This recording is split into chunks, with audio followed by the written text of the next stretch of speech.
তো আমরা এখন আছি আলে। এটা হচ্ছে সান্দাকফু থেকে 2.5 কিলোমিটার ওপরে। যে জায়গাটায় আছি সেই জায়গাটা আর কিচ্ছু নেই, কিচ্ছু না, কিচ্ছু না, কিছু দেখাও যাচ্ছে না। ওয়েদার প্রচণ্ড বাজে।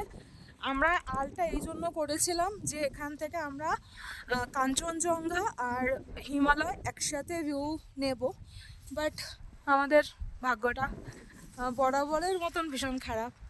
তো এবারে হয়তো হলো না, এখনও জানি না, যদিও কালকের সকালটা এখনও আছে, কি হবে জানি না, চাইবো যেন হয়ে যায়। হ্যালো ফ্রেন্ডস, মৌস ক্রিয়েশনে তোমাদের আরও একবার স্বাগত।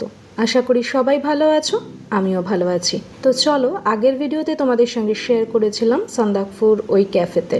এবার আমরা কিন্তু গাড়ি নিয়ে রওনা হয়েছি আলের উদ্দেশ্যে। আর আলে যাওয়ার পথেই দেখুন কি অবস্থা রাস্তার, কাদায় ভর্তি। সেই গাড়ি তুলতেই লেগে গেল আধ ঘন্টা।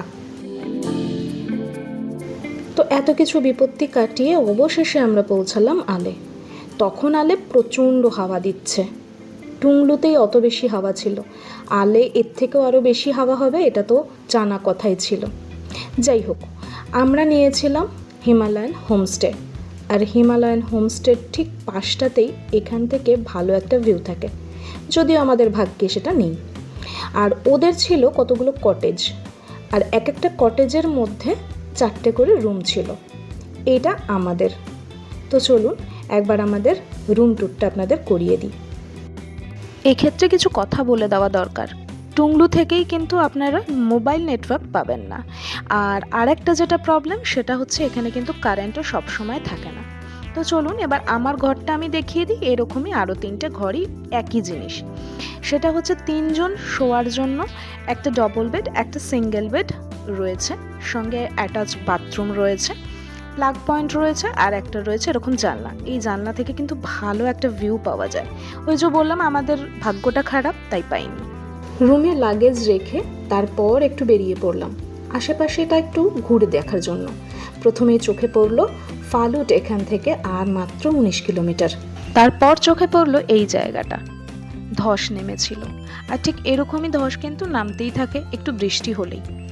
আর এই যে গাছগুলো অসম্ভব সুন্দর হয়ে থাকে এই মার্চ এপ্রিলে, সেইটাই দেখতে আমরা গিয়েছিলাম।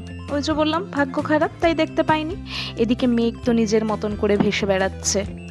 মনে হচ্ছে আমাদের মন ভার করে দিতে ওদের বেশ ভালোই লাগছে। এবার চলুন ওদের কিচেনটা একটু ঘুরে আসি। এখানে এসে যেটা দেখলাম, এই হোমস্টেগুলো খুব ভালো মন্দ তো নয়, কিন্তু এদের রান্নাঘর ভীষণ পরিপাটি করে গোছানো, যেটা আমার ভীষণ ভালো লেগেছে। তার সাথে এইটা হচ্ছে ডাইনিং প্লেস, বেশ সুন্দর পরিপাটি করে গোছানো। সঙ্গে আমাদের লাঞ্চটাও সেরে নিতে হবে, আমি তো ভুলেই গেছিলাম। তো যাই হোক, আমরা লাঞ্চ সেরে আবার বেরিয়ে পড়লাম। সেরকম তো কোথাও যেতে পারছি না, লোকজন দেখতে পাচ্ছি না, এত মেঘের মধ্যে আমরা কোথায় যাব সেটাও বুঝতে পারছি না। আর এখানে তো কিচ্ছু নেই, একটা মানুষজন নেই, কিচ্ছু নেই। আমরা নিজেদের মতন করেই বেশ মজা করছিলাম। এইরকম অ্যাডভেঞ্চার করতে কার না ভালো লাগে বলুন? আমার তো বেশ ভালো লাগে। আর সেই জন্যই আমি সব সময় এরকম অফ সিজনে ঘুরতে বেরোই, যাতে কেউ আমাকে ডিস্টার্ব না করে। এতটাই মেঘাচ্ছন্ন হয়ে গিয়েছিল ওয়েদার যে এই গাড়িটার লাইটটাও আমরা দূর থেকে দেখতে পাইনি। এটা এতটা কাছে আসার পর আমরা লাইট দেখতে পেয়েছি।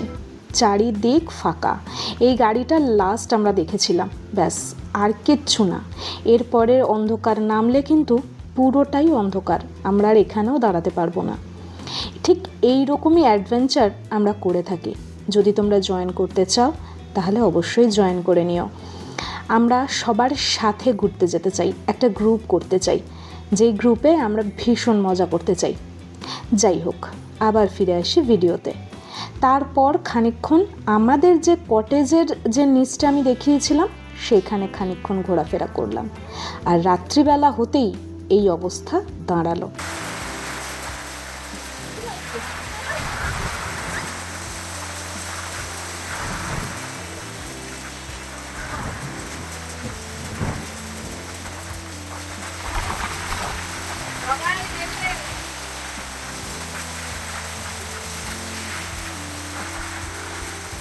এখানেও টুংলুর মতন শুরু হয়ে গেল শিলাবৃষ্টি।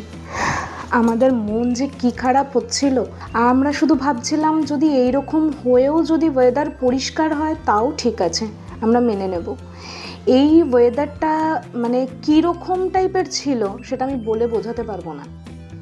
প্রথমত হচ্ছে আলে মারাত্মক ঠান্ডা, মারাত্মক হাওয়া, সেটা আমরা দেখিয়েছি। তারপরে এরকম শিলাবৃষ্টি। এবার বুঝতে পারছেন কী ধরনের ঠান্ডাটা লাগছে। কে জানে কাল সকালে কীরকম ওয়েদার থাকে। তো চলো, কাল সকালে দেখা হচ্ছে।